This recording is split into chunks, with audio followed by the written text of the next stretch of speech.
Hey, good evening. I know I said I didn't really want to do blackouts, but it's cool, it's all good. Um, Here's what I was thinking about. I always have to give credit where credit is due. All right, so about a month ago, I did a video called, I think it's called, Thoughts Upon Opening My Eyes, a few poems or something like that. I did I read like 2 or 3 poems, right? Oh, excuse me. Um, and I forgot to mention on the Last Hope, it was actually inspired by Jeremiah. My son is like very talented, and he made his first beat a couple years ago, and it was called Last Hope. I loved it. It sounded like something out of a video game, right? Um, so I always wanted to write to that. That's what I wrote to. Excuse me. Oh, I wrote to that beat, and it is actually a song. But the other interesting fact about that poem, I have another video called My Homies. The very first My Homies is like squirrels running around and shit. This poem is what I was singing. In the video, I said, oh, there were way more. I couldn't take a video because I was singing. It's because I was in the process of writing that poem. And I was like singing it all loud. This is your last hope to find peace, babe. Yeah. Story time. That is the story behind the Last Hope poem.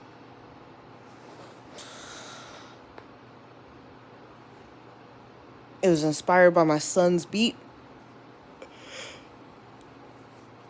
and the activity of some squirrels. Yeah. Yep. Yeah. Not much going on.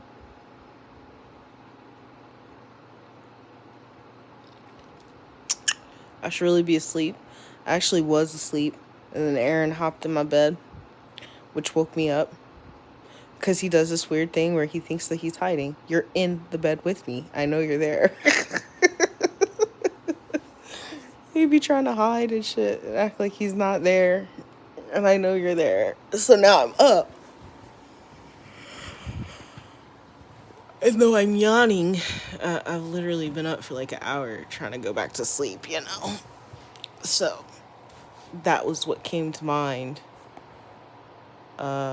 These poems that I wrote inspired by my son's work. Amazing little guy. He's not little at all. 333. I didn't mention that we saw him like 2 weeks ago, and he's absolutely ginormous. Excuse me. I had posted some pictures a while back of him as a baby. He approved him and all that, and it's just funny because as tall as he is, it's like hard to believe that he was ever inside my body or little. And honestly, he was never little because he was a 9-pound baby. By 4 months, he was 27 pounds. He wasn't no little baby, like, ever. But, I mean, he was still small enough to hold, though. And it's just, like, hard to believe that he was ever tiny. Oh, my gosh. He's so tall.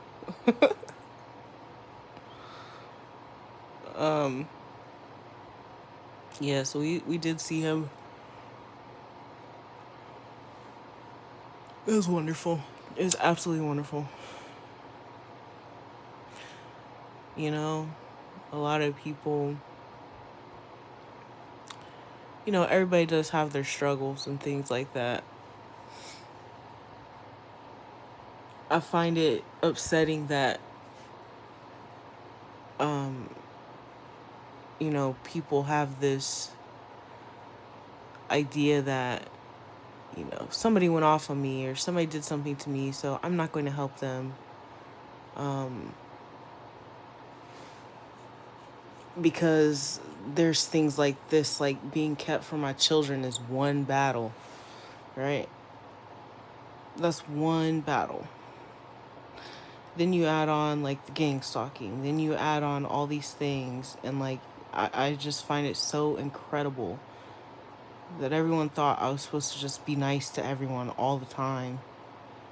Even, you know,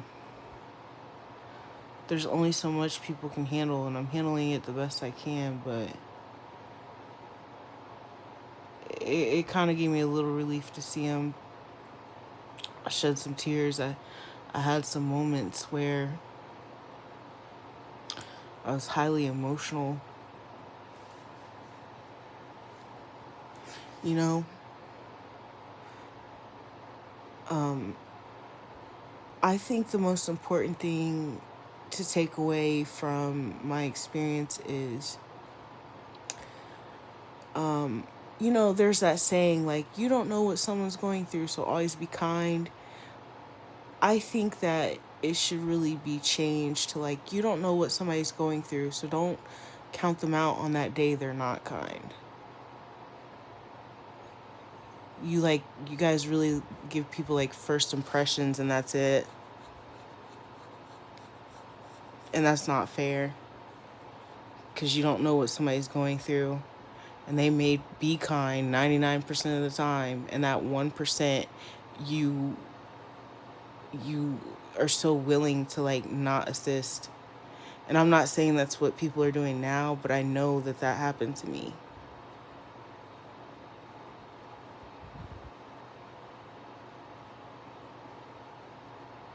A lot of y'all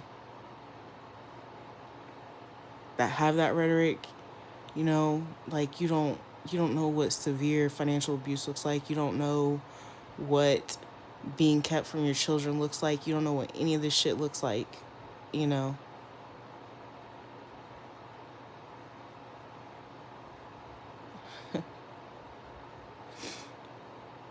Either way, obviously my thoughts are on my son tonight. I hope that he's okay. And I'm just so blessed to always have inspiration from this child who's not really, he stands. That's another thing too. I worry about him in terms of the police. I worry about him in terms of police. There was a study done some years ago where they had mentioned that they see black people 4 years older than what they are. All right. And so my son standing taller than most men. The only person he's taller than Natanya's dad. He's taller than Aaron's dad, and those are grown men. So, and he's creeping up on his dad right now. Like he's got, like, I would say by the end of summer, he'll probably be taller than his dad.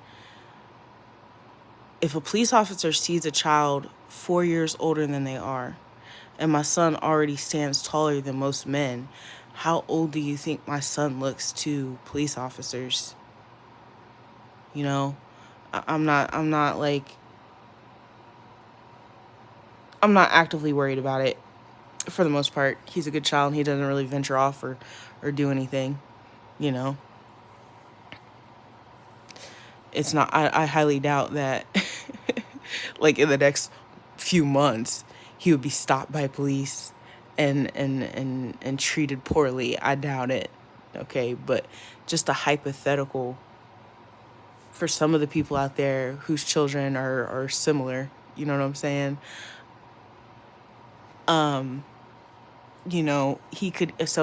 He's 15 now. If police see him see him 4 years older, then that means that they would look at him automatically as a 19-year-old male. And then because he's so tall, he could easily be looked at as 21, 22 years old when they look at him real quick. You know, and he does have facial hair coming in and things like that. You know,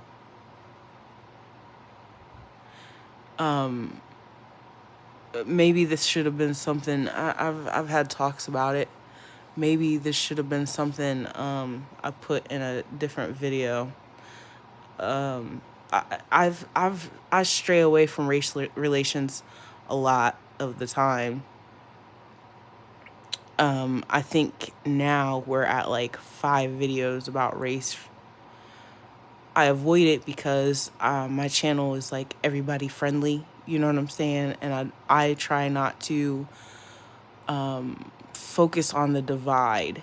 I try to focus on the things that we can relate to and bring us together. But one of those things that just will never, well, I'm not going to say never, but one of those things that isn't the case is the fact that black children just can't be children. You know what I'm saying? Like, I remember, okay, okay, this is so crazy. I was on Instagram one time, and there was this girl. She was she posted a picture, 2 pictures, a picture of a white young lady and a black young lady, and the black girl's hair was straightened, and the white girl, her hair was colored and curled or something like that. And I had mentioned that both young ladies, their hair was too grown. That's what I said. And she immediately went into how I don't allow, I'm like not allowing the black girl to do what the white girl does or something to that extent. But her automatic thing was that I was hypersexualizing that child, which I wasn't. Both children had actually been altered. But in that comment section, I was the only one that said both girls. Everyone else just focused on the black girl. You know what I'm saying? Like that's literally, it's not just, it's everybody. Everybody does it to black people. And so I guess thinking of my son today is to just bring attention to how we don't allow black children to be black children. We're here in Black History Month. I'm not really worried about the history. It's so distorted. Let's talk about the future. How can we make the future better? You know what I'm saying? I don't even... I mean, it's cool. Dang, I got my phone in my hand because there was 2 angel numbers I saw when I was sitting here. I'm going to look at those real quick, and then I'm going to also look up this lady that I've been seeing. 757 indicates that you're about to go through or are going through a powerful spiritual change in your life. This will align you with your divine life purpose and bring you happiness. Yeah. I mean, nothing deep. I feel like every single one I read says that.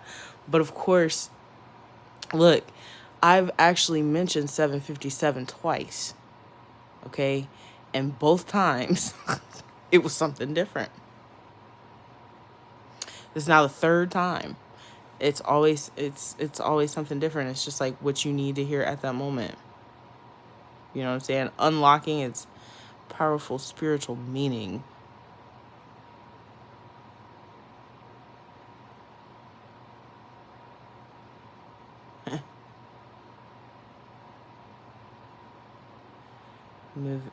Come on. Sorry. It's one of those things where it makes you go through like all these different...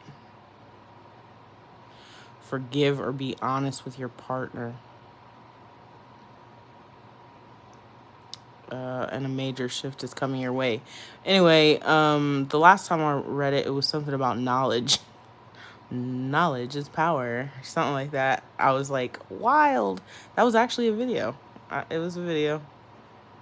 I was about to take a nap. I remember it like yesterday because like right after that, somebody made a video, and they kept saying wild ash. Wild ash. Actually, what that was a type of the bug. It was a type of bug. It wasn't ash at all, by the way. But you know, I know you think about me a lot.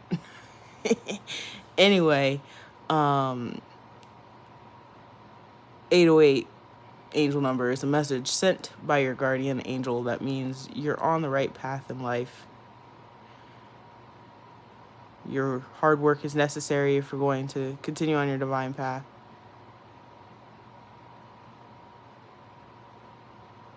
Life is progressing smoothly. That's weird because it doesn't feel like that. It doesn't feel like that at all sometimes. Like, what the fuck? But it's okay, you know. Oh, ooh. You know how I feel. Okay, anyways, I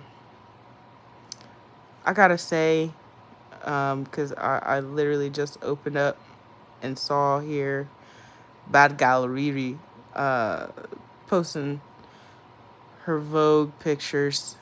Congratulations on your child for like the 100,000th time.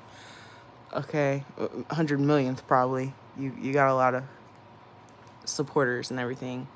I'm so excited about your child and your second child.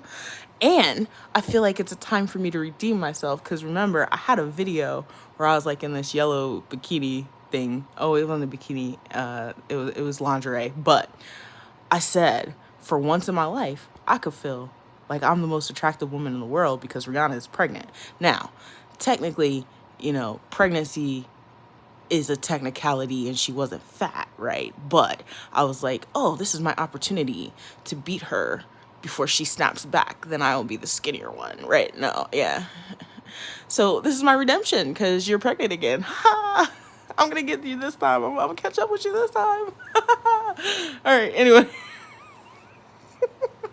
There is a person that I'm following on Instagram, and she is breaking down all the inventors and different things in regards to like Black history, because I said I wasn't really into that because there's been so much distortion, but you know, there are some facts, and so if I could actually find her, I would shout her out because I absolutely adore her, but I don't really do a whole lot on Instagram.